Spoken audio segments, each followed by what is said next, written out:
اصول اور ضابطہ آپ کے سامنے بیان کرتا ہوں. دیکھو قرآن مجید میں اللہ تعالیٰ کا ارشاد کسی کی بھی بات کے بارے میں ایک اوور آل ایک ضابطہ بیان کر رہا ہوں. غلطی مجھ سے بھی ہو سکتی ہے, ہر ایک سے ہو سکتی ہے. ممبر پہ جب انسان بیٹھتا ہے تو یہ بڑا ایک بہت ہی ایک حساس, خاص طور پہ جب آپ کی اتنے زیادہ ویڈیوز وائرل ہو جائیں, پوری دنیا سن رہی ہو, تو بولنے سے پہلے 100 دفعہ سوچتا ہے. پھر بھی انسان کی زبان لڑکتی ہے. ایک مرتبہ مجھے ہمارے کسی بزرگ نے ایک مضمون دیا کہ بہت حساس ٹاپک ہے, اس پہ بہت تمیز سے 10 منٹ کا کلپ ریکارڈ کروانا ہے. یہ تمیز کے الفاظ میں اپنی طرف سے استعمال کر رہا ہوں. میں جب کیمرے کے سامنے بیٹھا, انہوں نے اتنا ڈرا دیا کہ ذرا سا بھی دائیں بائیں گئے تو پبلک نہیں چھوڑے گی, ذرا سا بھی دائیں بائیں ہو گیا نا کہ ایک بڑا حساس موضوع ہے, ادھر چلے گئے تو ادھر والے نہیں چھوڑیں گے, ادھر چلے گئے تو, اتنا ڈرا دیا کہ میں اب ریکارڈ کر رہا ہوں تو وہ مجھ سے نکل ہی نہیں رہے الفاظ. میں نے کہا یہ والا غلط ہو گیا, دوبارہ سے. پھر دوبارہ سے میں نے ریکارڈ کروایا, انہوں نے کہا یہ بھی غلط ہو گیا. پھر انہوں نے کہا کہ بھائی جاؤ اپنے ممبر پہ بیٹھ کے جو مرضی ریکارڈ کرا دینا, بالکل دباؤ کے بغیر. پھر میں نے ریکارڈ کروایا تو وہ الحمدللہ صحیح ہو گیا. تو جب آپ کسی کی غلطیوں کو اتنا زیادہ پکڑیں گے اور اس طرح سے ایک ہوگا تو پھر انسان کی اپنی صلاحیتیں دب جاتی ہیں, وہ ٹھٹر جاتا ہے. وہ کیا ہو جائے گا, وہ بات ہی نہیں کر سکے گا. ہر ایک کا اپنا انداز ہوتا ہے بات کرنے کا, اپنا اسٹائل ہوتا ہے, ہر ایک کا اپنا ایک طریقے ہوتے ہیں بات کو سمجھانے کے. تو جن صاحب نے میرے خلاف کلپ بنائے, انہوں نے دامت برکاتہم بھی لگایا, حضرت جی بھی لگایا, وہ ٹھیک ہے احترام کیا, لیکن آخر میں جو انہوں نے چکا لگایا نا کلپ میں, وہ سارے دامت برکاتہم کی ایسی کی تیسی کر دی انہوں نے. وہ کہہ رہے ہیں میں نے تو احترام سے مفتی صاحب کا نام لیا, آخر میں جو آپ نے کہا کہ جو میں تو دوبارہ نہیں دہراؤں گا ان الفاظ کو, بالکل گھریلو یعنی انسان کی جو ذاتی زندگی ہے اس میں گھسنے کی کوشش کر کے وہ طنز کیا ہے. تو یہ سارے دامت برکاتہم کی کیا کر دیا آپ نے ایسی کی تیسی. یہ ایسے ہی ہے جیسے ایک شاگرد کو ایک استاذ پہ غصہ آیا کسی بات پہ نا, تو وہ شاگرد استاذ کے سامنے آ کے کہتا ہے کہ چونکہ آپ میرے استاذ محترم ہیں اس لیے میں آپ کو کچھ سنا تو سکتا نہیں ہوں, اگر آپ میرے استاذ محترم نہ ہوتے تو منہ توڑ دیتا آپ کا, یا میں آپ کو یوں کہتا کہ میں آپ کا منہ توڑ دوں گا, لیکن میں آپ کو نہیں کہہ رہا کیونکہ آپ کیا ہے میرے, تو کہہ تو دیا نا آپ نے, تو ایسی کی تیسی تو کر دی اس کی. دوسری بات یہ بھی میں بتا دوں چونکہ یہ موضوع چل نکلا ہے, ایک صاحب نے مجھے اسکرین شاٹ بھیجے کہ آپ کے بیانات, وہ ٹیکسی ڈرائیور پٹھان کا قصہ, فلانے کے پٹھان کا قصہ, انہوں نے کہا دیکھو شارٹ کلپ میں کتنا پٹھانوں کا مذاق اڑایا گیا ہے. میں نے ان سے کہا کہ یہ جو میرے یوٹیوب چینل نہیں ہے, یہ مجھے اپنے چینل کا اللہ کی قسم ابھی بھی نام معلوم نہیں ہے, پورا نام, کہ میرے یوٹیوب جو میرا ذاتی چینل اس کا نام کیا ہے. سمجھ آ رہی بات, اللہ کی قسم معلوم نہیں ہے. میں ان لوگوں سے پوچھتا ہوں یار ہم لوگ کا چینل کون سا ہے, یہ جو بیٹھے ہوئے ہیں نا, ان سے پوچھتا ہوں کہ ہم لوگ کا یعنی میرا کون سا چینل ہے جو میرے نام سے بنا ہوا ہے. اس پہ آپ کو جو بھی ہے, پتہ نہیں طارق مسعود ہے یا مفتی طارق مسعود ہے, وہ پھر ہم انشاءاللہ کبھی وہ پوری تختین کو دکھا دیں گے, یہ MTMA کیا ہے واللہ عالم. تو وہ بھی جو بھی ہے میرا ذاتی, جو کسی وقت میں اناؤنس کر دوں گا, اس پہ اگر کوئی ایسا عنوان لگے تو آپ میرا گریبان پکڑیں. مختلف قسم کے چینلز ہیں جو میرے بیانات اپلوڈ کر رہے ہیں, وہ خود چٹپٹا بنانے کے لیے ایسا لیبل لگاتے ہیں. تو میں ان لوگوں سے کہتا ہوں کہ اگر آپ یہ سمجھتے ہو کہ اس میں قوم کا مذاق ہے تو آپ وہ کلپ سن کے دیکھو. اس کلپ میں اگر آپ کو ذرہ برابر بھی تمسخر معلوم ہو کہ میں نے اس پشتو بولنے والوں کا مذاق اڑایا, تو آپ میرا گریبان پکڑیں. میں تو اس کا ذمہ دار ہوں جو میں بول رہا ہوں. اب عنوان کسی نے لگا دیا تو وہ تو اس کی ہیڈک ہے. کئی بیانات ایسے ہیں جن میں لوگوں نے بیہودہ عنوانات بھی لگائے ہیں. پہلے تو بہت ہو رہا تھا, اب تو ہم نے کچھ کنٹرول کیا اس کو. بیہودہ تصویریں, عورتوں کی فحش تصویریں لگا دیں. وہ یوٹیوبر کو پیسے چاہیے, اس کو یہ نہیں چاہیے کہ لوگوں میں تہذیب پیدا ہو, تمیز پیدا ہو. اس کو کیا چاہیے, مجھے کئی یوٹیوب کے چینل والوں نے آ کے بولا ہے کہ ہمیں تو بھائی پیسے چاہیے, ہم کیوں بیان اپلوڈ کر رہے ہیں پیسوں کے. بعض لوگ مخلص بھی ہیں, وہ پیسہ بھی کما رہے ہیں لیکن اخلاص سے بھی کام کر رہے ہیں. پیسہ کمانا اخلاص کے منافی نہیں ہے, میں نے پابندی بھی نہیں لگائی کسی پہ. لیکن اب ہم یہ جو ہماری انتظامیہ ہے اس کی انہوں نے کچھ باؤنڈری کھینچی ہے چینلوں کے لیے کہ بھئی اس سے آگے آپ کو بڑھنے کی اجازت نہیں ہے, لیکن پھر بھی یہ ہوتا رہتا ہے, کچھ نہ کچھ الٹے سیدھے وہ لیبل لگا دیتے ہیں, پتہ نہیں کیا کیا بنا کے وہ کھچڑی, وہ جب تک اچار چٹنی کے ساتھ کھچڑی نہیں پیش کرو پبلک کھاتی نہیں ہے. تو وہ اسی طرح بعض لوگوں کو اشکال ہے کہ ہر بیان میں آپ کے جو ہے نا وہ بس ایک مخصوص ٹاپک, ایسا نہیں ہے. مولانا طارق جمیل صاحب جب کراچی تشریف لائے انہوں نے کہا بھائی تم نے تو ہر ایک کو شادی شادی شادی شادی شادی, صبح شادی, دوپہر شادی, شام شادی, رات شادی, کسی اور ٹاپک پر بھی بات کیا کرو. میں نے کہا حضرت پورا بیان سے نا جو شادی کی بات ہوتی ہے وہ کلپ والا کیا کرتا ہے, جیسے میں جب افغانی پلاؤ کھاتا ہوں نا تو کشمش نکال کے الگ الگ, مجھے کشمش وہ پلاؤ میں بڑی اچھی لگتی ہے تو کشمش ساری سائڈ پہ لا کے نکالتا رہتا ہوں. ہمارے گھر میں جب آلو مٹر پکتے ہیں تو مٹر پہلے میں سارے کھا جاتا ہوں. تو اسی طرح جو چیز انسان کو اچھی لگتی ہے نا, اب کسی کو کھویا اچھا لگتا ہے تو زردے میں سے کھویا نکال کے وہ پہلے کھائے گا, زردہ بعد میں کھائے گا. تو یہ لوگ کیا کرتے ہیں کہ جو یوٹیوبرز ہیں یہ لوگ بیان میں جہاں کہیں شادی کا یا ایسا کوئی چٹکل آیا وہ انہوں نے چمچ سے نکال کے الگ کر کے پبلک کے سامنے پیش. اب پبلک جاتی ہی اس پر ہے, پبلک فوراً اسی کو کیا کرے گی, کلک کرے گی, کیا اس کو سنو, کیا ان کے دماغ پہ بھی یہی کلک کرے گا اور وہ دیکھیں گے بھی وہی. تو یہ یوٹیوبرز لوگوں کی نفسیات سمجھتے ہیں. اچھا اس پہ لوگوں کے کمنٹس آئیں گے دیکھو یہ کیسا, تو بھائی تم سن کیوں رہے ہو,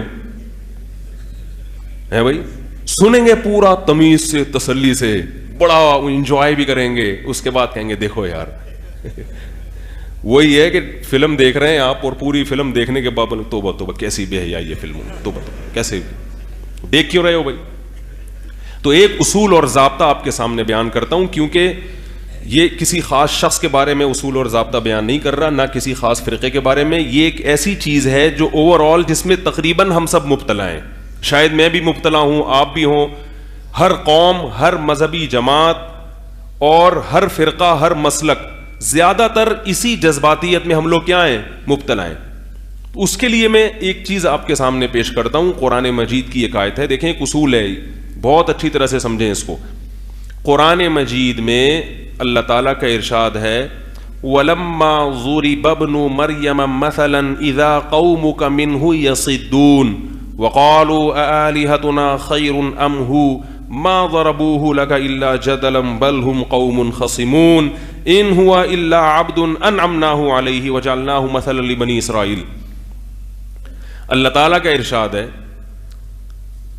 کہ جب ہم نے ابن مریم کی مثال دی, قرآن کی آیت نازل ہوئی تھی انکم وما تعبدون من دون اللہ حصب جہنم. بہت اہمیت سے اس بات کو سنیں, بہت سارے مسائل کا حل ہے یہ. قرآن میں کیا آیت نازل ہوئی, انکم وما تعبدون من دون اللہ حصب جہنم. یہ ایک ایسا ضابطہ بیان کر رہا ہوں کہ آپ کے گھریلو مسائل بھی اسی سے حل ہوں گے انشاءاللہ. گھریلو مسائل, آفس کے جھگڑے, مسلکی لڑائیاں اور قومی لڑائیاں, بہت یعنی جو لسانی لڑائیاں ہوتی ہیں, بہت ساری چیزوں میں انشاءاللہ یہ اصول آپ کو فائدہ پہنچائے گا. ہوا یہ تھا کہ قرآن مجید میں ایک آیت نازل ہوئی کہ انکم وما تعبدون من دون اللہ, اے مشرکو تم جن معبودوں کی عبادت کرتے ہو تم خود بھی اور تمہارے وہ جھوٹے معبود بھی جہنم کا ایندھن ہے. وہ کیا ہیں, جہنم کا, بولو نا کیا ہو گیا, ایندھن ہے. جب یہ آیت نازل ہوئی ہے تو مشرکین مکہ کہنے لگے کہ ایک طرف تو آپ کہتے ہو کہ عیسیٰ ابن مریم اللہ کے پیغمبر, حالانکہ وہ بھی معبود میں داخل ہیں, عیسائی ان کو سن آف گاڈ کہتے ہیں اور ان کی پرستش کرتے ہیں, ان سے دعائیں مانگتے ہیں. اور ایک طرف آپ کہہ رہے ہو جتنے بھی جھوٹے خدا ہیں وہ کیا ہیں, جہنم کا ایندھن. تو یہ تو کیسی, یہ تو آپ نے اپنے ہی بیان کے خلاف بات کر دی. ایک طرف کیا کہہ رہے ہو اور دوسری طرف, یار بولنے میں کوئی گورنمنٹ نے پابندی لگائی ہے کیا بھائی, خالی جگہ تو پر کیا کرے نا. ایک طرف تم کہہ رہے ہو کہ جتنے بھی جھوٹے خدا ہیں سب کے سب جہنم میں, اور ایک طرف عیسیٰ ابن مریم کے فضائل بیان کرتے ہو. تو تم نے تو عیسیٰ ابن مریم کو بھی اس آیت میں کیا قرار دے دیا؟ معاذ اللہ، جہنم کا ایندھن. وہ ایک دم شور شرابہ شروع کر دیا. یہ دیکھو، یہ ہے محمد صلی اللہ علیہ وسلم. یہ عیسیٰ ابن مریم کو، جو عیسائیوں کے پیغمبر ہیں، ان کو کیا کہہ رہے ہیں؟ جہنم. وہ تو یوٹیوب نہیں تھا، ورنہ فوراً کلپ وائرل ہو جاتا. جیسے میرے خلاف بھی ابھی کلپ وائرل ہو رہے ہیں کہ انہوں نے کبھی کہتے ہیں المحند المفند کو مانتا ہوں، کبھی کہتے ہیں اس کے، وہ میں اس پہ بات کروں گا انشاءاللہ. کبھی کہتے ہیں کہ اس کو مانتا ہوں، کبھی کہتے ہیں اس جزئیے کو ماننا ضروری نہیں ہے. یہ ہو گھننا بننے کی ضرورت نہیں ہے. صحیح ہے نا؟ جس کی طبیعت میں فتنہ ہوگا نا، وہ تو بال کی کھال اتار کے ادھر کا ادھر، ادھر کا ادھر لگا کے کھچڑی پکاتا رہے گا. میں بھی المحند المفند پہ بھی بات کرتا ہوں تھوڑی سی. تو میں یہ عرض کر رہا تھا کہ انہوں نے کیا کہا کہ تم اور تمہارے قرآن کہتے ہیں جتنے معبود ہیں وہ کیا ہیں؟ جہنم کا ایندھن. تو فوراً مشرکین مکہ نے ایک دم شور، یہ تو سب میں تو کون داخل ہے؟ عیسیٰ ابن، کیونکہ سب کلم ما تعبدون، ماں کہتے ہیں سب کے سب جتنے بھی جھوٹے یعنی خدا ہیں جن کو تم نے خدا بنا لیا ہے، وہ سب کے سب کیا ہیں؟ جہنم کا ایندھن. تو انہوں نے تو اب اتنا پروپیگنڈا کیا. پروپیگنڈے سے آدمی پریشان ہوتا ہے، تو صحابہ بھی کیا ہوئے؟ پریشان. رسول اللہ صلی اللہ علیہ وسلم بھی کیا ہوئے؟ پریشان. لوگ آنے لگے ان کا جواب دیں یا رسول اللہ، ان کی بات کا جواب دیں. تو عیسیٰ ابن مریم کو بھی پھر قرآن کی آیت نازل ہوئی کہ ما ضربوہ لک الا جدلا. اے نبی، یہ لوگ جو عیسیٰ ابن مریم کی مثال پیش کر کے قرآن پر اعتراض کر رہے ہیں، ان کا مقصد حق کی تلاش نہیں ہے، پروپیگنڈا ہے. جدلا جھگڑا بڑھائے، جھگڑا صرف کیا کرنا؟ پروپیگنڈا. ان ہوا الا عبد انعمناہ علیہ، اس لیے کہ یہ بات تو پہلے سے طے شدہ ہے کہ عیسیٰ ابن مریم اللہ کے ایسے بندے ہیں جن پر ہم نے انعام کیا ہے. ان کو اس آیت کے مفہوم سے خارج کرنے کی ضرورت نہیں ہے، وہ تو پہلے سے خارج ہیں، وہ تو انڈرسٹوڈ ہے. جو چیزیں طے شدہ ہوتی ہیں ان کو بار بار ہائی لائٹ نہیں کیا جاتا. میں سمجھا پا رہا ہوں اپنی بات؟ جو طے شدہ چیزیں ہوتی ہیں بھائی، یہ تو قرآن کلام کر رہا ہے نا، اللہ کلام کر رہا ہے، تو اللہ اپنے پیغمبر کو کیسے کہہ دے گا کہ وہ بھی جہنم کی آگ میں ہے؟ تو یہاں ماں میں عموم ہے، مگر اتنا عموم نہیں ہے کہ جو پہلے سے طے شدہ ہے جن کا جنتی ہونا یقینی. اور اللہ نے پھر حضرت عیسیٰ کی مزید تعریف کی، فرمایا عام پیغمبروں کی طرح بھی نہیں ہے، وہ تو قیامت کی علامات میں سے، قرب قیامت میں اس طرف اشارہ کر دیا کہ قرب قیامت میں نازل ہونے والے پیغمبر بنی اسرائیل کے لیے ایک مثال تھے. معمولی پیغمبر بھی نہیں بلکہ بہت بڑے پیغمبر. تو ان کو الگ سے استثناء کرنے کی ضرورت نہیں تھی کہ انکم وما تعبدون الا عیسی ابن مریم حسب جہنم. اس یہاں الا لگانے کی یا لیکن یا لاکن لگانے کی ضرورت نہیں تھی، اس لیے کہ طے شدہ ہے یہ. اس سے کیا پتہ چلتا ہے کہ بعض لوگ بے وقوفی میں کسی کے کلام کو پکڑ کے بتنگڑ بناتے ہیں اور بعض محض پروپیگنڈا کرنے کے لیے. تو پروپیگنڈا کرنے والے کہیں سے بھی کچھ نکال سکتے ہیں. اب پتہ ہمیں کیسے چلے گا کہ جو بولنے والا ہے اس کی مراد کیا ہے؟ وہ یہ کہ بولنے والے کے اپنے حالات، اس کے اپنے مسلک پہ آپ غور کرو. اگر وہ توحید پرست ہے، اگر وہ پیغمبروں پر ایمان رکھتا ہے، وہ خود پیغمبروں پر ایمان کی دعوت دے رہا ہے اللہ کا کلام، تو اس سے صاف پتہ چلتا ہے کہ وہ جس پیغمبر کو جگہ جگہ ان کی برات کا اعلان کر رہا ہے، وہ اس پیغمبر کو جہنم کا ایندھن نہیں کہہ سکتا. ہو نہیں سکتا کہ وہ اسی پیغمبر کو کیا قرار دے رہا ہو کہ یہ جہنم کا ایندھن ہے. یہ ممکن نہیں ہے، یہ تو طے شدہ ہے. ایک صاحب مجھے کہنے لگے کہ رسول اللہ صلی اللہ علیہ وسلم کو اللہ نے ہر قسم کے اختیارات دیے تھے. میں نے کہا بھائی کیسے؟ انہوں نے کہا کہ قرآن مجید میں آتا ہے وَأُوتِينَا مِن كُلِّ شَيْءٍ. حضرت داؤد اور سلیمان علیہ السلام کہہ رہے ہیں کہ اے لوگو، اللہ نے ہم پر انعام کیا، وَأُوتِينَا مِن كُلِّ شَيْءٍ، ہمیں سب چیزیں دی ہیں. اللہ نے کیا دیا ہے؟ سب چیزیں. یہاں بھی سب کے لفظ کو کیا سمجھا جا رہا ہے؟ جیسے سب اختیارات. تو انہوں نے کہا جب داؤد اور سلیمان علیہ السلام کو اللہ نے سب چیزیں دے دیں تو ہمارے نبی کو کیوں نہیں دیں گے اللہ تعالیٰ؟ اور سب میں سب داخل کر دیا، یعنی ہر قسم کے اختیارات. میں نے کہا سب کا مطلب دیکھو، ہم جب یہ کہتے ہیں کہ تمام اختیارات وزیر اعظم کے پاس ہوں گے، تو یہاں تمام کا مطلب اتنا تمام. جب ہم کہتے ہیں تمام اختیارات اللہ کے پاس ہیں, یہاں ہمارے کلام کا مطلب کچھ اور ہوتا ہے. جب ہم کہتے ہیں تمام اختیارات وزیر اعظم کے پاس ہوں گے, یعنی صدر صرف ربن کاٹنے کے لیے ہوا کرے گا, ٹھیک ہے نا. تو یہاں ہمارے ہاں تمام کا مطلب کچھ اور ہے. یہ لفظ بولنے میں کوئی پابندی ہے, کوئی ٹیکس لگ رہا ہے کیا؟ یہاں تمام کا مطلب کیا ہے؟ کچھ اور ہے. جب اللہ کے لیے بولا جائے گا کہ تمام اختیارات اللہ کے پاس, وہاں تمام میں واقعی تمام. اور یہاں جب بولا جائے گا کہ تمام اختیارات وزیر اعظم کے پاس ہیں, تو یہاں تمام یہ دوسروں کی نسبت سے تمام. کیا مطلب؟ پہلے اختیارات صدر کے پاس بھی ہوتے تھے, فلاں کے پاس بھی ہوتے تھے, اب وہ جو ان کے پاس ہوتے تھے وہ والے بھی کس کے پاس آ گئے ہیں؟ اس کے پاس آ گئے. یعنی وہ تمام جو وزیر اعظم کے پاس جو ممکنہ اختیارات ہو سکتے ہیں, وہ والے اب کس کے پاس ہوں گے؟ وزیر اعظم. یہ مقصد ہوتا ہے. تو اللہ جب کہہ رہے ہیں کہ داؤد اور سلیمان علیہ السلام کو ہم نے تمام چیزیں دے دیں, یعنی وہ چیزیں تو بادشاہوں کے پاس ہوا کرتی ہیں. تمام بادشاہ اتنے مضبوط نہیں ہوتے کہ جو بالکل کھل کے بادشاہت کر سکیں.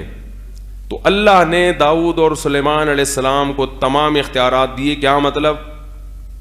انہیں اپنی حکومت چلانے کے لیے, کوئی قانون نافذ کرنے کے لیے کسی سے پرمیشن لینے کی ضرورت نہیں تھی. اور وہ تمام دنیا کی نعمتیں, جو دنیا کی نعمتیں انسان کے حق میں سمجھی جاتی ہیں, وہ تمام نعمتیں اللہ نے ان کو دی تھیں. وہ نعمتیں جو انسانوں کو اللہ دینے کی عادت ہی نہیں ہے, یعنی اختیارات, وہ نعمتیں اللہ نے نہ ان کو دیں نہ کسی اور کو دیں. میں سمجھا پا رہا ہوں بھائی؟ تو آپ کسی کے بھی کلام کا مطلب جب لیں گے تو اسی کے سے